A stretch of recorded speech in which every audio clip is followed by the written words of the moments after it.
साथीहरु म चाहिँ शङ्खसभा जिल्ला र भोजपुर जिल्ला जोड्ने एउटा पुलमा रहेको छु यो बीचमा। अनि यो पुलको मुनि चाहिँ यो अरुण नदी हैन, यो अरुण नदी यहाँ बगिरहेको छ। कोशी भन्छ यो नदीलाई।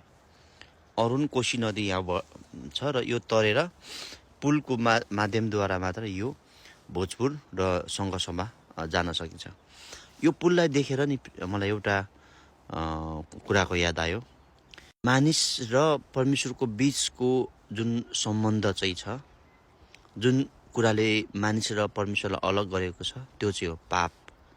सृष्टिकर्ता ईश्वरलाई मान्छेले भेट्न सकेको छैन, पाउन सकेको छैन।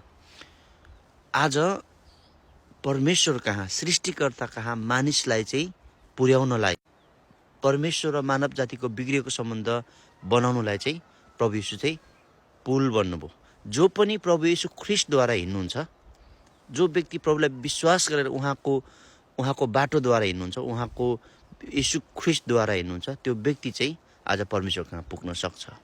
त्यसैले त प्रभु येशूले भन्नुभयो कि बाटो, सत्य र जीवन म नै हुँ हैन।